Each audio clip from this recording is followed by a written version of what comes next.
मुंडावर उपखंड क्षेत्र के गांव जागीवाड़ा में आज 1857 की क्रांति के महान योद्धा अमर शहीद स्वतंत्रता सेनानी राजा नाहर सिंह की बलिदान दिवस पर किसान नेता सर छोटू राम के निर्वाण दिवस पर आयोजित विशाल जाट सम्मेलन में मुख्य अतिथि बतौर बोलते हुए आदर्श जाट महासभा के प्रदेश अध्यक्ष शिवकरण जानू ने कहा कि युवा पीढ़ी संस्कार, संस्कृति और समाज के योद्धाओं के इतिहास से वाकिफ ही नहीं है, वरना आज समाज एकजुट होता। कार्यक्रम में भरतपुर से आए किसान नेता नीम सिंह फौजदार ने कहा कि आज हमारा समाज एकजुट नहीं है।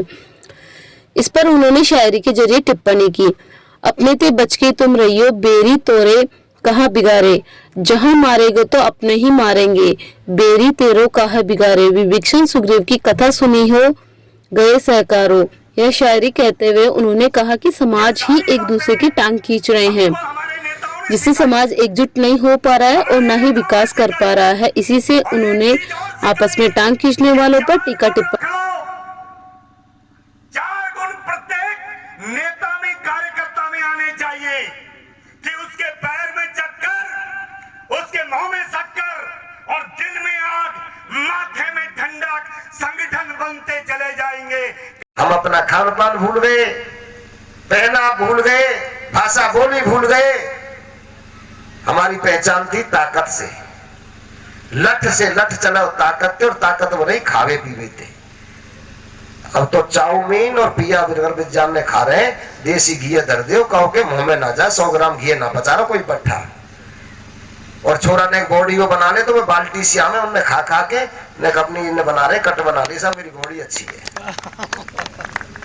70 साल के बुजुर्ग से कह दो कि सराय के चौराहे पे ते फलानी चीज लानी है, पैदल आवाज चल दे वो। और 18 साल के बच्चा देखो तो मोटरसाइकिल मांगे वो। कारण क्या है? गहराई में जाने की जरूरत है, समझने की जरूरत है। भाषण तो हम 25 साल से यही काम कर रहे हैं। रोज ही ना कहूं हमें तो यह समाज की नावगिरी करनी, लेकिन आप यहाँ बड़े बड़े विद्वान और बुद्धिजीवी बैठे हैं।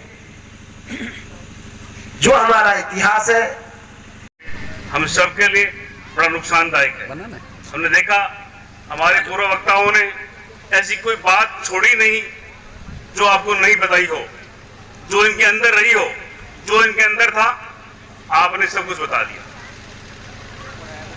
पोदा साहब थोड़े नाराज हुए, और सुनो, नाराज हुए कोई बात नहीं है, हमारे समाज के हिस्सा है। भाइयों में थोड़ा होना भी चाहिए, साहब मालूम पड़े ये क्या हुआ। इससे क्या हम सीखते हैं, आगे हम बोलना सीखते हैं, हमें कैसे बोलना चाहिए, इसमें सुधार होगा। बाकी ये सत्य है, जाट की बेटी हम जाट को ही देंगे। हम सब एक ही हैं, चाहे झुंझुनों के हो, भरतपुर के हो, अलवर के हो, जयपुर के हो, कोई फर्क नहीं है। प्रतिष्ठा प्राप्त करनी है तो लेडीजों को भी सम्मान देना सीखिए, लेडीजों को सम्मान दीजिए, महिलाओं की इज्जत करना सीखिए। और बच्चियों की भी, बच्चियों को तो समाज पढ़ा रहा है, वो बात ठीक है, लेकिन बहू और जो पत्नी होती है ना, उसको वो सम्मान नहीं दिया जाता जितना कि बेटी को दिया जाता है। बेटी के लिए तो करते हैं सभी, लेकिन पत्नी पे भी अपने घर में अगर आप मान सम्मान उसको देंगे तो आपका सम्मान बहुत ज्यादा बढ़ जाएगा समाज में, और आप बहुत तरक्की करोगे, बहुत तरक्की करोगे। नारी के लिए आज हमारे समाज में बेटी बचाओ बेटी पढ़ाओ अभियान चलाए जा रहे हैं जैसी, लेकिन इन कुरीतियों पर इतना ध्यान नहीं दिया जा रहा। सरकार तो चलाती है, लेकिन समाज में उसको ध्यान नहीं दिया जाता है।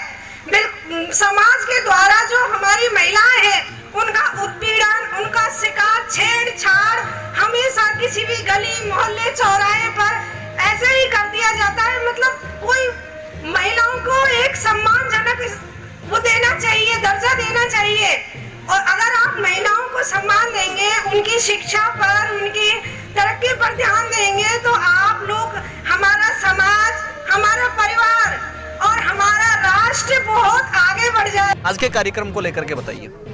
आज का जो ये कार्यक्रम आप सभी लोगों के सहयोग से और जाट बिरादरी के सहयोग से जो आयोजित किया गया, इसका मुख्य उद्देश्य ये था कि समाज में व्याप्त बुराइयां क्रम से खत्म हो एकदम से नहीं तो धीरे धीरे छोटे छोटे प्रयासों से ये ख़त्म हो, इसके ये एक छोटा सा प्रयास किया गया था, जिसमें आप सब ने भी सहयोग किया और जो भी लोग आए उनका बड़ा तहे दिल से हम धन्यवाद करते, शुक्रिया अदा करते हैं। और आगे भी हम इस तरह के ही कार्यक्रम करते रहें, उसके लिए हम अब इन सभी बंधुओं के सहयोग की अपेक्षा करते हैं।